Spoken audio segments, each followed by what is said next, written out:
And we are live. Welcome to this week's edition of Wealthy Wednesday.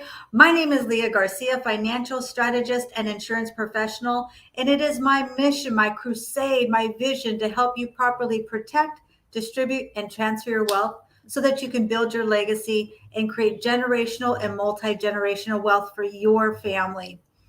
But today, it's not about me. It's about my amazing guest speaker and actually one of my dearest friends we just met, but I just feel like we were just meant to be together. We are just meant to meet. And it's so incredible who you can connect with here on LinkedIn. But he's helping other people go from mental healthness to mental wellness. He's a suicide prevention expert, a global mental health presenter, as well as a that's right, two-time TEDx speaker. He's got an incredible story, an incredible crusade, an amazing heart. And I know today is going to knock your socks off. Take some notes. I've got fresh paper right here. I'm telling you, this man is full of wisdom and so gracious. So please give it up and welcome Mr. David Woods Bartley. My beloved friend, thank you. I'm going to record this and actually I'm just going to take you with me everywhere. I think I'm there. So I just thank you for just, we talked about this early on, that attention is the purest form of generosity.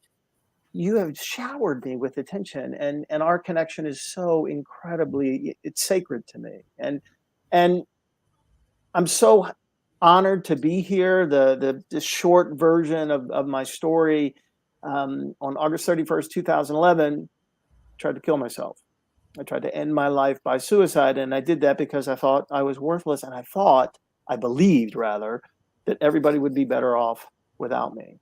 And thank God I was saved. I was taken off a dark spot on a tall bridge and to an emergency room in a psychiatric facility, and then began this journey that has now been 13 years away from mental illness and into the experience of mental wellness. And I am blessed and surrounded and supported and encouraged and loved by people all over the world. And my mission, my purpose in life is to give back. And by sharing my story, hope to make a difference, hope to alleviate some suffering. So I've been so looking forward to being here today. So thank you, dear friend, for having me. Oh my goodness. It's my honor to honor you. It truly is.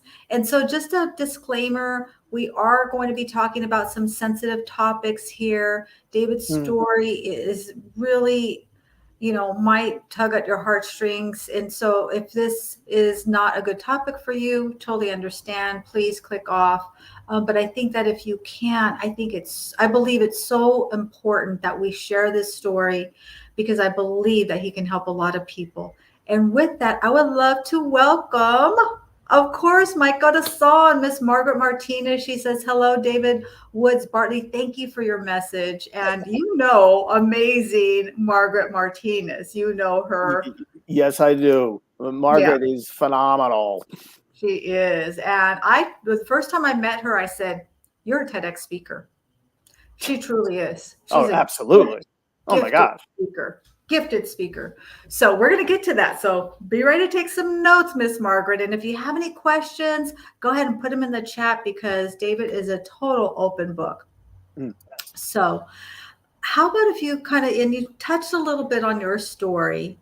So share with us, and it might be a little bit difficult. Again, this could be triggering for some people, but when you're at that moment, right? And you shared a little bit about this with me. When you're at that moment, you're at that bridge, there was a beautiful soul that helped you through that. Share a little bit about this if you could. And thank you. It's a perfect question. So I was standing on the 730-foot tall, what's known as the Forest Hill Bridge, which is about 2 hours away from the more famous Golden Gate Bridge. And it's 500 feet further off the ground. And I was pressed up against the barrier, leaned over, looking down at the North Fork of the American River. And really, as I like to say, one heavy thought away from killing myself, but somebody had seen me, called 911, and a sheriff's deputy approached me from the left-hand side. And Leah, he didn't make contact with me at all. He created connection. And connection creates hope, and hope saves lives. And connection, and you and I know this, I use Brene Brown's definition, and she says that connection is she says, I define connection as the energy that exists between people when they feel seen, heard, and valued, when they can give and receive without judgment, and they derive strength and sustenance from the relationship. Well, wow, yes. And then how can you not feel hope when you feel seen, heard, and valued? Wow. And when you feel seen, heard, and valued, and you have the experience of hope, do you realize what the definition of hope is? The definition of hope is the feeling that what is wanted can be had. So what I want in that moment is for my incredible pain, emotional, physical, spiritual, every part of me believing that I'm worthless. What I want in that moment is my pain to end. The officer, by way of a question, and then another question, and then a conversation, as I'm standing there over the bridge, creating that space of connection, giving me the presence of hope, and I was saved. And the very first question that he asked me, after some logistical stuff, very first question, and it's counterintuitive when people think about it, but let me share with you. What he said was, David, would you please share with me, what does it feel like to be depressed? Now, the question was brilliant for every word in the way he, could you please, the humility in it, share, not tell. And it's counterintuitive, because what we think is that when someone is in the place of depression, like, that's the last thing that we want to have them talk about. But that's actually that's the thing, because you know what Maya Angelou says? There's no greater agony than bearing the weight of an untold story. So when we have a conversation, seen, heard, valued, we create this for the presence of connection, and we allow the person to share, and all we do is listen. They don't need our advice, just listen. Because you know what our listening does? Our listening creates a sanctuary for the homeless parts in another person. Like, all of this, the simplicity is just incredible. And so ultimately, the final question after a dialogue in the most unlikely of places was, would you please come with me? And I went to the emergency room, and then I went to the psychiatric facility. 15 days, incredible experience. Amazing people. It just, and the simplicity and the brilliance and the heroism of the conversation that soul and I had in that place, it began the steps so I could be here with you today. Wow. Wow, wow, wow. So many things came to my mind. This is going to be a deep conversation, folks. Oh my God. So you talked about, it's that connection. And so many times I think we get into a dialogue with another person and we think that we are listening, but then a lot of times we're maybe talking, right? And I experienced this just this morning. I was telling a story to somebody and I got interrupted like 3 or 4 times. And then what did I do? I just stopped telling the story and I went ahead and let that person, it was fine. It wasn't life threatening or anything like that. But what I connected is that, what if it had been a life situation? We never know what the power of our true listening. So I have a 2-part question. Number 1, how can we create that connection? And how do we know when we're listening? So maybe it's 2 separate questions. No, it is. So really quick before we do, we also have Justin Carlston, PhD, who joined us. He says, excellent talk to David Woods Bartley, Leah Garcia. Soldiers to civilians, STC supports us. Oh, awesome. Thank you so much. We appreciate that so much, Justin. Thank you, Dr. Carlson. If you have a question for our guest speaker, David, we would love to answer your question. So that's my question. Number 1 is, how can we create connection? Yep. And then the next part would be, how do we know when we're really listening to somebody? If there's some things you could tell us with that. Got it. So in my previous life, at the time that I attempted to kill myself, I was married to an amazing woman, Deanna, and she's still a very dear friend of mine. And we ran a nationally recognized end of life animal sanctuary called A Chance for Bliss. And the sanctuary was home to as many as 100 animals at any one time. And we took the ones that nobody wanted. And it was all thanks to Dee's mama bear heart. And I could go on for days about the sanctuary. But let me tell you, when in my talks, in my base talk that I give most often is called The Why of Suicide and the How of Hope. And the how of hope answers the question, well, okay, connection is vital because it creates this thing called hope. How do we create connection? I talk about three ways. I talk about recognition, understanding, and expression. And for recognition, it is I implore people, please become great at remembering people's names. Do that. And then with understanding, I'd like to tell you a story. And understanding is all about when we see something that we don't understand, oftentimes what we want to do is we want to say, why? Because we don't understand it. And what I'm going to ask everybody here to agree for the rest of their life is to never use a why question again. Because why makes people feel defensive? Transform it to what? It's not, why did you do this? It's, hey, would you please tell me what inspired you to do this? Totally different. So we get a call one day from the Auburn Animal Shelter, and an old man in his 80s walked in, Leah, with this old basset hound cross, and went up to the shelter worker and said, hey, ma'am, I was out on my daily walk and I found this dog. I checked all over. He has no identification whatsoever. And I didn't know what to do. And so I thought, to bring him here. And the shelter worker was like, oh my God, sir, thank you so much. Like, wow, not many people would do that. He says, he's very old, obviously. Probably not microchip because they didn't do it back then, but maybe he is. So you know what? I'm going to take him in the back, scan him with our system to see if he's microchipped. Do you mind, sir? Just please fill out information. We just need your name and your number and where you found the dog, just in case we need to get in touch with you. So sure enough, man does that while the shelter worker is in the back scanning this old basset hound. Lo and behold, he is microchipped. And the shelter worker comes back and she says, oh my God, I cannot believe it. He's microchipped. Sir, you saved this dog's life. Thank you, thank you, thank you. And then took the information as she was getting ready to say goodbye to the man, and then just happened to look, Leah, that the information that the man had provided matched the microchip. In other words, this was this old man's dog. From the outside looking in, like what was playing out in front of us was the ultimate in cruelty. Like, are you kidding me? Do you have no soul?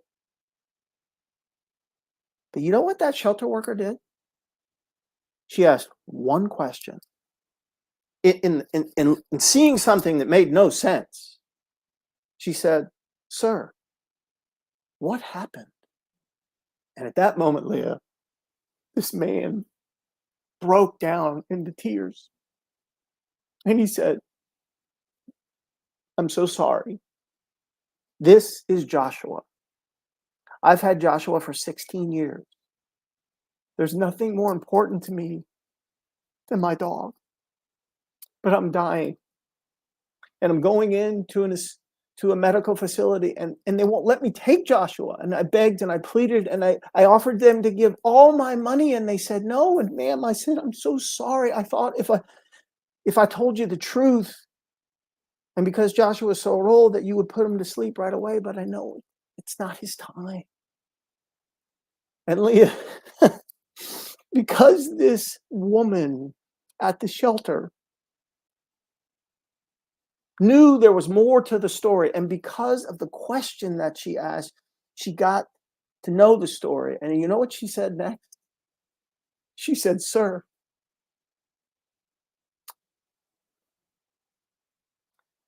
there's a sanctuary down the hill, and they take in old dogs just like Joshua, How about we make a call and see if they have room for one more? And we did. And the only reason that beloved, wonderful Joshua got to live the last year of his life is because one person asked one question. The connection that was created in that moment, thus hope was present, the feeling that what is wanted can be had, all by way of curiosity. That's how you create connection.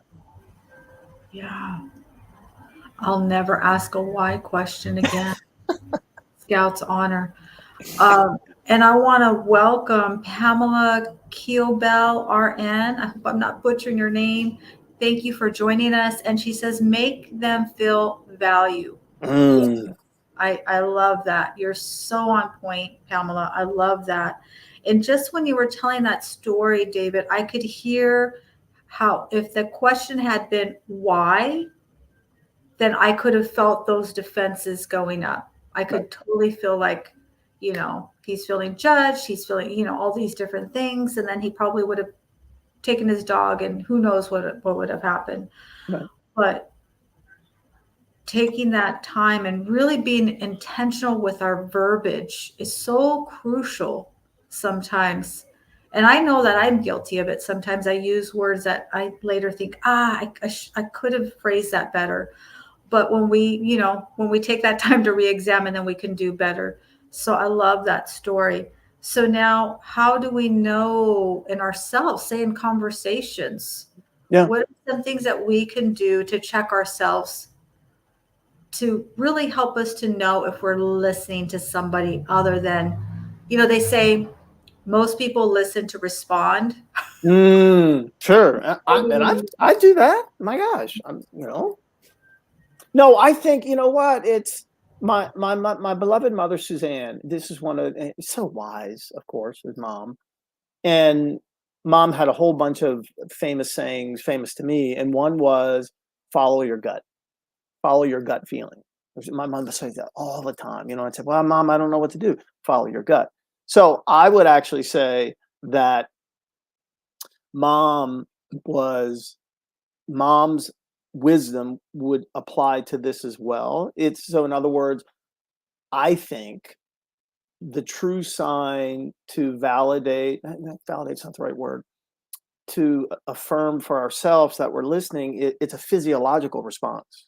Like, because connection is it's a feeling experience. Remember, Brene Brown, seen, heard, and valued. It's the whole thing. It's very much. And so if we're, you know, checked out, or like you say, and I've been guilty of this. My gosh, I was probably guilty of it yesterday. Where I'm listening to respond as opposed to just really listening. And then, people will ask me often, and I'm honored when they do, and they say, "Hey, I have somebody who's suicidal, or I have somebody who is overwhelmed with depression, or I've had somebody who's gone through sexual trauma as a child, like you have, and I don't know what to do to help them." And I say, you know what, may I? And I ask, may I offer a suggestion? I say, yeah, and I say, ask the person, ask them, what can I do to support you? And they're like, oh my gosh, wow. And this is not, I didn't come up with this. This is what I was taught. And it's so great because it takes the weight off of us to try to, like, oh, I don't know, would this work? Would this not work? But no, ask the person. And the person, and I think a lot of times, Leah, it really surprises me what the person will say in response, like, oh wow, I would have thought in a million years that would have been helpful. So I think just to put a period on, to answer the question, how do we know if we're really listening? When we're really listening, we feel it. We feel it. And you know what? I think the other thing is we feel good about ourselves. It's like I was totally, and it goes back to that whole thing. Attention is the purest form of generosity, man. That is way to make a person feel rich. And we're Wow. all, yeah. That's beautiful. Oh my goodness, this is so good. And I want to welcome Omidi, y'all, y'all all. I'm not sure. I'm sure I'm butchering your name, but thank you for joining us. Also, Yasir Abidi. Yasir had an incredible message. He said, Mm, people will be motivated and feel inspired, while others will hate you for what you have and what you have accomplished. yeah. Wow, that's really really deep and unfortunate. And one thing my mentor said to me maybe about a year ago, and I'm sure he sent it many times, but I really caught it about a year ago. He said, if you're not don't have the courage to turn people off, then you'll never have the ability to turn anyone on.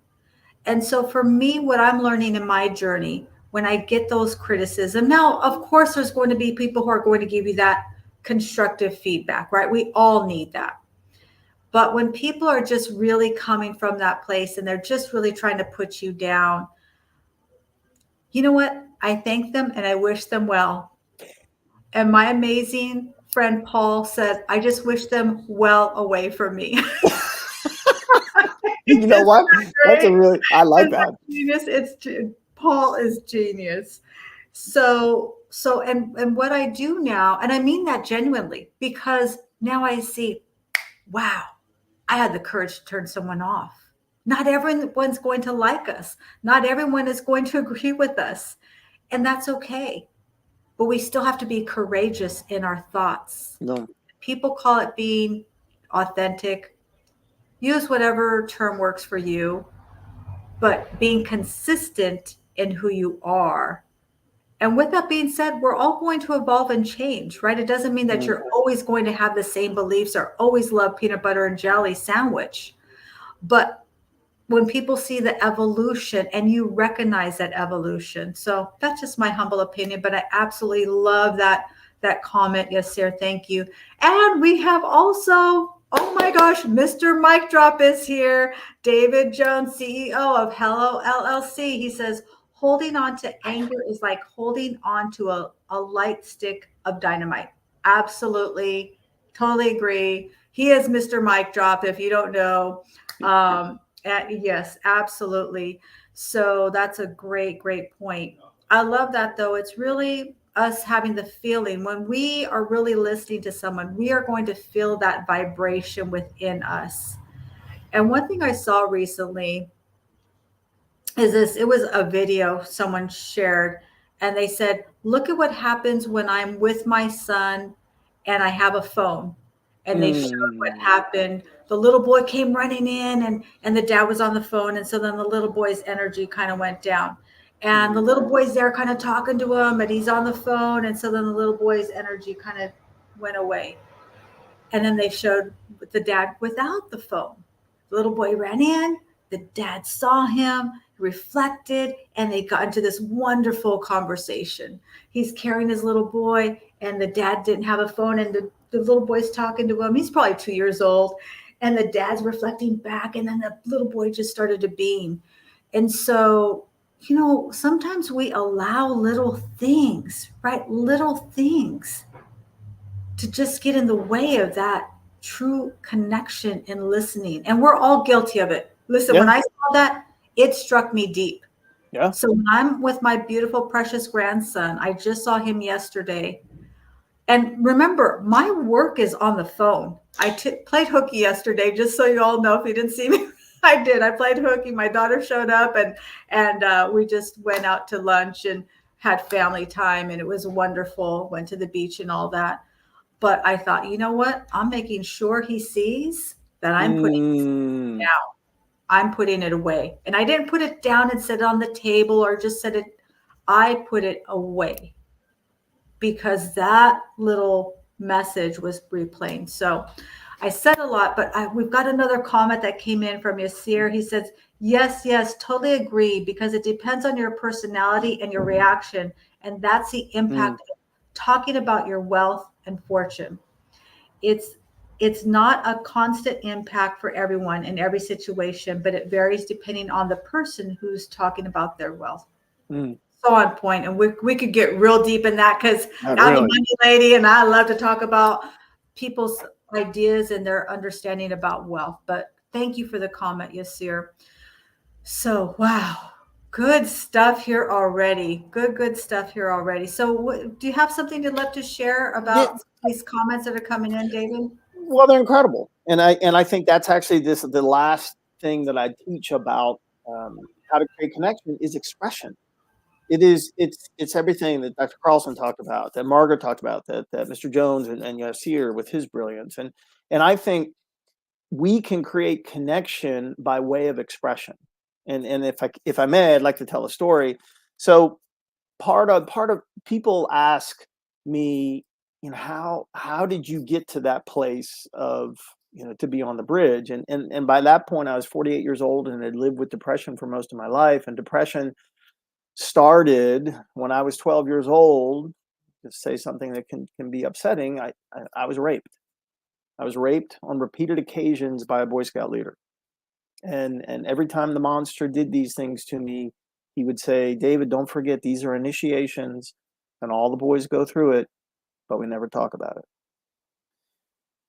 And so I did. I'm a child of the '70s, and all that. And so mention all this, and because I share it openly, because I think it's important to explain. And I do a lot of work with the military. And I was working with a battalion. And for those of you who don't know, a battalion has many hundreds of soldiers, and they're led by a lieutenant colonel. So in this particular case, I was learning. I did several days of talks for a battalion, and this is Colonel Trouse, Colonel Daniel Trouse. And so after the last talk, he said, "David, I'd like you to come to my office." And I said, "Absolutely, sir." And so I go to the office, and he says, "David, I can never thank you enough for what you have given to my soldiers, what you've given to me, the ideas and the sharing." He said, "But David, I'm incredibly angry." And I'm like, wow. And so Leah, I thought I had overstepped my bounds. And he said, "David, I'm not angry at you." He said, "David, what happened to you as a Boy Scout, I can't accept it. I can't process it." So David, the reason is I was an Eagle Scout. And David, everything that has made me the commander that I am, the husband that I am, the father that I am, the man that I am, I learned in the Boy Scouts and becoming an Eagle Scout. And so what happened to you? I can't process that. And then Leah, he took his hand and he took his wallet out. And I was confused. And he opens up his wallet and pulls out, it looks like a credit card. And he's faced away from me. So David, when you become an Eagle Scout, they give you one of these. And he turns the card around. He said, and I look at it, I can see, and it says Eagle Scout on it. It says, "David, you get this card. It's an Eagle Scout card. I got my card on November 3rd, 1998. So David, if you talk to any Eagle Scout, they have their card with them. It is incredibly important." And then he handed me the card, and I looked at it, and I said, wow. And I said, "Sir, that's pretty extraordinary, you know." And Leah, I go to give the card back, and he says, "No, you keep it. You've earned it." So I have Colonel Trouse Eagle Scout card. I will always have it with me. And that extraordinary human being, that amazing man, that commander, upon hearing of my suffering, gave me part of himself as an expression to try to take some of that pain away. And I can't tell you how many times I've given a speech and how many times at the end of a speech an Eagle Scout will come up to me and show me their card. And they say, "That was an extraordinary demonstration." We can do that. We can remember people's names. We can leverage questions of what, not why. And we can express ourselves and let people know how important they are to us. That's the way we can prevent suicide. Wow, wow, wow. And that resonates with me on so many levels because my boys were all involved in scouting. We love scouting. They did so many amazing things and trips and learned about how to start a fire from nothing. Like my boys know how to do all that survival kind of skills. But man, something as simple, and I say simple because we all discount it. I have been guilty of this. I'm going to listen. I come here as the host, but I come here as a student. I believe the speaker learns the most. And I'm going to tell you that knowing people's names, hearing their names, and really making sure when they introduce themselves to you has been something I've been working on. But man, I understand now how critical, how vital it is that we take the time to really hear and say people's names correctly from the first time that we meet them. And we could all say, have the excuse, you know what, I'm not good at names. You know what? Then let's learn to be good at names, right? We weren't good at walking either, right? We didn't know how to speak. But we can all learn something. And if we could take away from this message that we all get better at that. And maybe you can give us some tips. I We so have David Jones, Mr. Mike Drop said boom. And Shane Carroll, thank you for joining us. Shane Carroll said, thanks, David. Absolutely. so That was an amazing story. quick note: Shane Carroll is one of my closest friends. I love and adore this human being. Shane Carroll was a command master chief in the Coast Guard and just retired after multiple decades of service to our country. So he is one of the best human beings on the planet. So I'll tell you a quick story. Got to tell you a story. So we get a call from another animal shelter, and Dr. Margaret Wright, who was a veterinarian there, we were very well known of taking in old dogs and other animals that nobody wanted. And so she called and said, I have this old Boston Terrier. Nobody wants her. I don't want to put her to sleep. Do you have room at the inn, so to speak? And we did. So Deanna and I went down there, and it was a beautiful old, a grand old lady, Boston Terrier. And before we could say anything, she said, Dr. Wright said, I've named her Ruth. And I thought, okay, that's a nice name. And then before I could ask her what inspired her, she said, I named her Ruth because I wanted her to have respect, understanding, truth, and honor. Leah, when we remember somebody's name, that's exactly what we give them. We give them respect. We are seeking to understand them. We are looking for the truth of who they are, and we honor them. And the technique that I share is PARA. First thing, pause, slow your roll. When you're standing in front of somebody, just stop for a minute and then ask, hi, my name's David. What is your name? And then I always spell it. Always. I always spell it. So that's P, C, A is ask, R is repeat. Am I saying it right? Just, am I getting it right? And the other A is create an association, just so you remember. So I'll tell you another quick story. There's a wonderful man at the gym where I work out. His name is Billy. And Billy is the person who fixes all the equipment at not only that location, but all the other locations. And over the years, gotten to know him. And one day when I said, hey, brother, how's it going? How was your weekend? He said, oh, my wife, Lacey, and I did such and such and such. And I'm like, oh, okay. He mentioned his wife. I want to remember his wife's name so then I can ask the next time I say, hey, how's Lacey doing? Because it deepens the connection. But I'm like, how am I going to remember Billy? I got Billy, but how am I going to remember Lacey's name? And again, pause, ask, repeat, associate. So I'm going to, what's the association that I'm going to create? And please don't judge me. This is the association. Billy likes to wear lacy things. And I will tell you, it works perfectly. Like every time I see Billy, I always ask, brother, how's Lacey doing? And it is, you know what? I don't know what the impact is on him. I don't know if he thinks, that's cringy or I don't know, but I know he always smiles. And I don't think he thinks it's cringy because you know what he does, Leah? He tells me what Lacey is doing.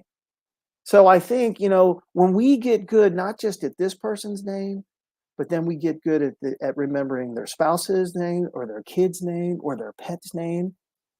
I tell you, there's this quote by this extraordinary doctor. His name is Dr. Drew Ramsey, and he's an esteemed psychiatrist. He's a professor at Columbia. He's an author. He's a farmer. He's big into brain gut health. And here's what Dr. Ramsey says. And you can forget everything I said. Please remember this. Someone you see today is thinking about killing themselves. Your smile, your question, your love could save them. Trust me, they told me it did.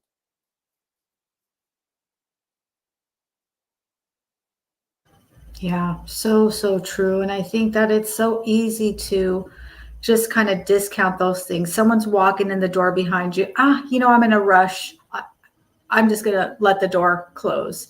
Oh, they tell you their name. And people oftentimes call me Leah, and my name is Leah. So they'll say, Leah, it's almost the same thing. You know, uh, no, though it's those, what do they say? It's the devil's in the detail, right? Yes. It's those little things that we think are meaningless, but holding that door open for somebody who is feeling bad, or even if they're not, if they're even having a great day, what is it, how do you feel when someone opens the door for you, or they hold it for you? They don't just slam it as they're going through it, or they do remember your name and they remember to ask about your spouse. I mean, that is huge. That is so huge. And I think the key in everything you said for me is pause.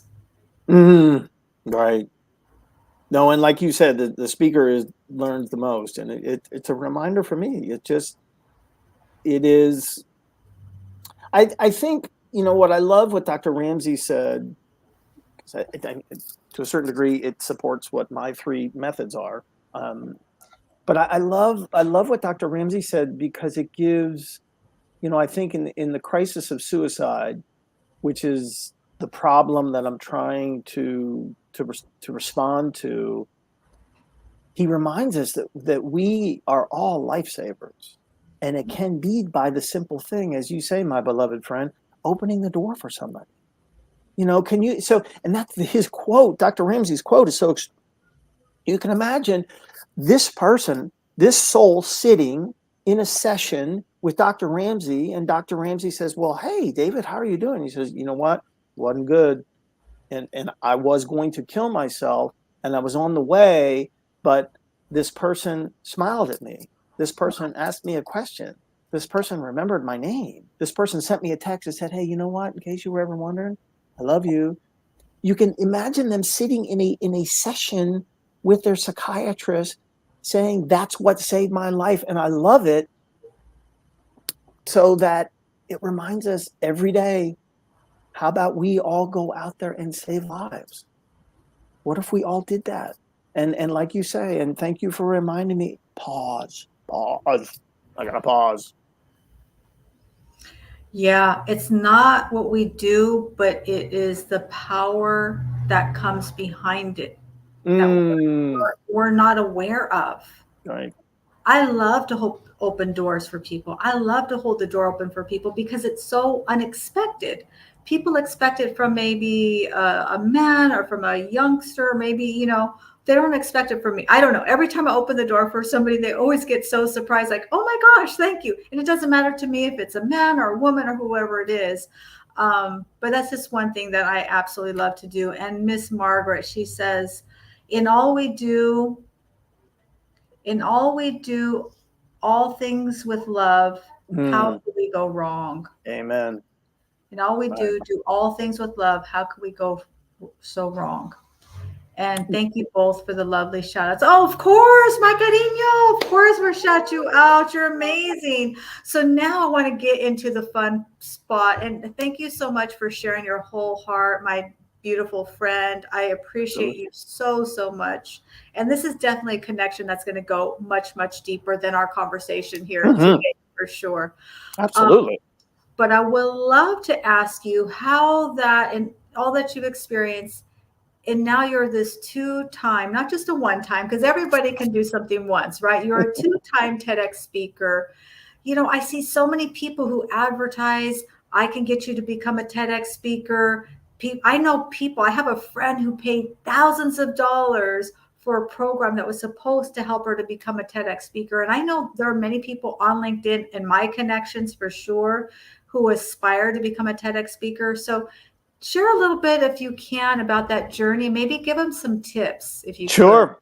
No, it's when I was talking to somebody yesterday about this who wanted to be a TEDx speaker, and I said, what's interesting for me now, having been blessed by the university, two of them, the talk itself, Leah, is actually the least important part because each TEDx, wherever it is, it's there's a curator who organizes the whole thing. It is an entire experience. And then you become bonded with the 10 or 11 or 12 other speakers that are going to, you all are on that day and all of the practices and everything else. It's just, it's extraordinary. And so here's, I mean, and this is what I did. And for the folks who charge to get, that's not the way I want to say it. There are people you can pay to escort you or guide you. Bless them.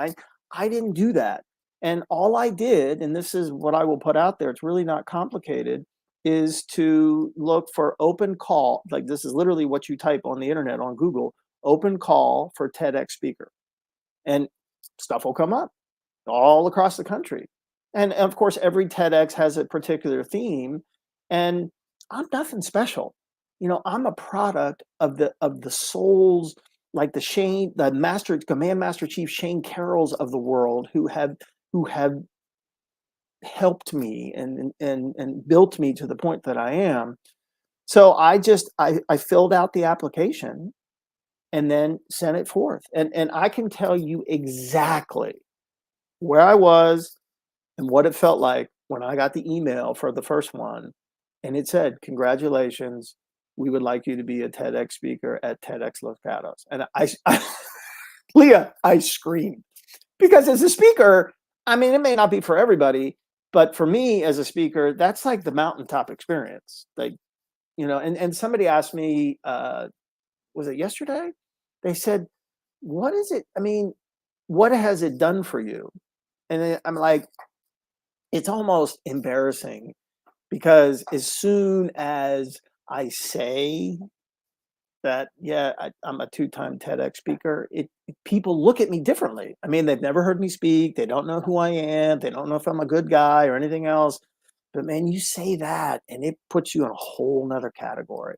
And I know it has opened doors for me. And I think if nothing else, is in the event planners and the conference organizers and the organizations and the entities that I want to come and serve, I think from a kind of a logistical thing, what having, when you can put that incredible red signature on there and then you put a 2 in front of it, it tells those people that are looking to hire me, well, he can't suck that bad if he's done it twice. I mean, he really he must have some value that they, and I didn't get, and the other thing, just because somebody asked me this question also, I didn't get invited to do the second one. I had to apply for that as well. So it really, I mean, did it help? I don't know. So I think, and I guess the last thing to say about this is open call for TEDx speakers and apply. That's really it. I mean, it's no more complicated than that. That's all I did. Wow. So did you have somebody coach you for your talk? Did you like practice it in the mirror? Like, well, how did you prepare for, how did you know what your talk was going to be? Did anyone help you with that process? I mean, by the time so in the sanctuary with my former bride, we were really well known. I mean, at one point we were the half-page cover story in the life section of USA Today. I mean, we just because there weren't that many people, and God love my former bride, this amazing human being, and the level of care that she created and that we provided for dying animals was like no place in the world. All this to say, we needed money to run it. So I did a fair amount of speaking to do that. So I wasn't brand new as a speaker.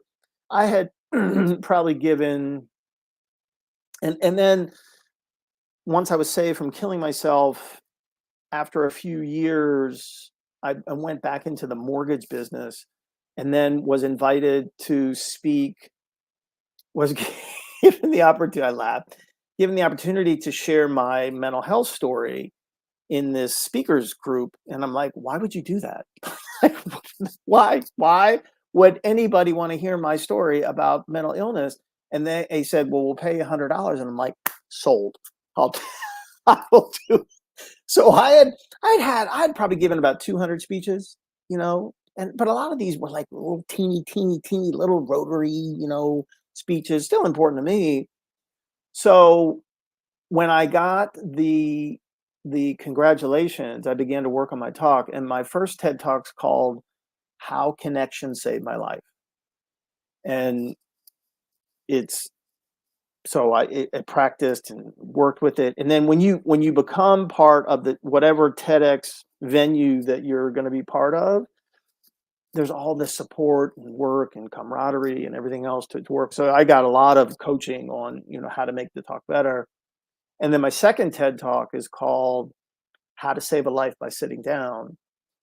So I looked at the opportunities that I still wanted to advocate suicide prevention and making what I like to say, make prevention doable, all these things that we're talking about, and tell animal stories to take a really difficult subject of mental illness and suicide, but wrap it in an animal story. The first TED Talk ends with probably the best story I tell, which is a story about a horse. And the second TED Talk is another story about a dog. So same thing. Jen Oliver was the curator of the second one, and she's an incredible speaking coach, and worked tirelessly with me to really get it. And it's interesting when I hadn't looked at the two talks in a long time. I mean, the first one was in 2018. The second one was in 2021.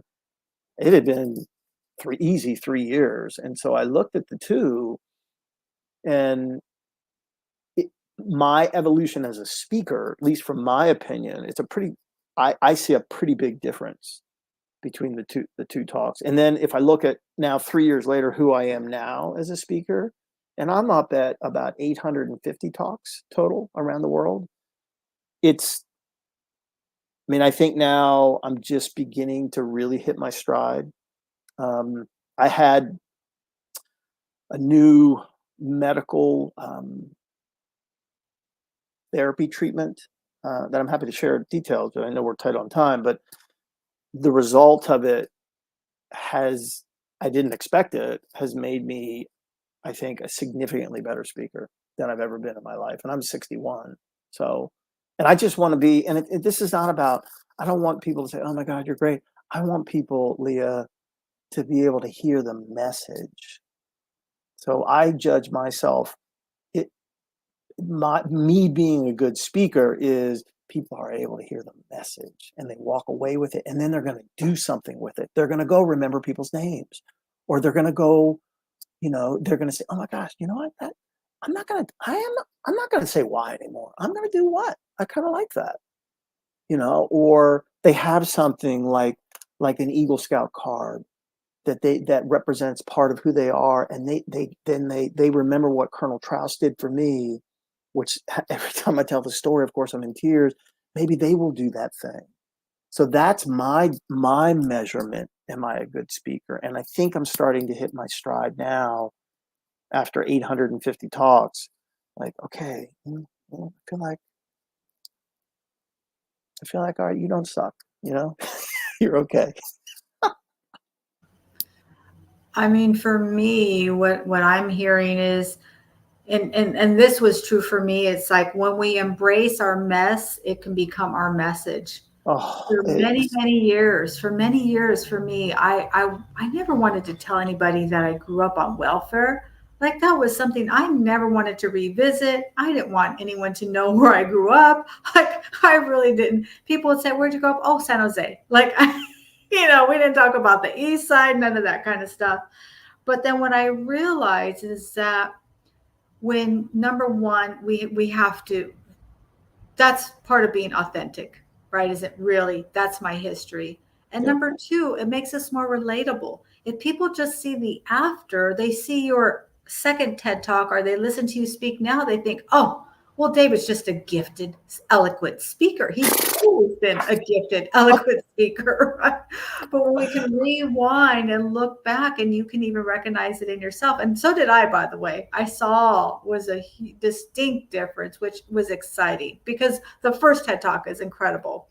Um, but when we can go ahead and recognize that in ourselves, people can see, wow, okay, this is where he started. Man, maybe I could do that too. I have something that I would like to give as a talk. Maybe you hire somebody to help you teach you how to become a TEDx speaker. Maybe you go on and just Google and find out when the next one is and send an application. And who knows? And maybe that happens and they coach you through it. So I absolutely love that you shared that. Yeah, no, and I been just so blessed to have relationships like I have with you. Again, you didn't need to do this because you have a servant's heart to allow me this space to share my story. But that's just who you are. Hmm. You walk talk of selfless service. It's just, I mean, you just ooze that. You just kind of wake up. That's who you are. That's like, you are. So, and that's incredibly inspiring to me. Hmm.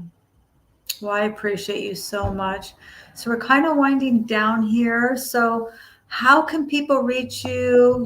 What's on the horizon? Share us a little bit about what we're going to see from David 2 to 5 years from now. Where are you going? What do you have to share with us?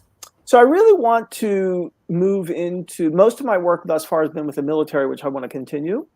I really want to expand more into education because it just, we have young souls ending their life, I think if I can get in and talk to them, I can change some things. And then the other part is that you'll see me more in the space of businesses and associations Mm. to just expand the message. And it's all about, for me, it's making prevention doable.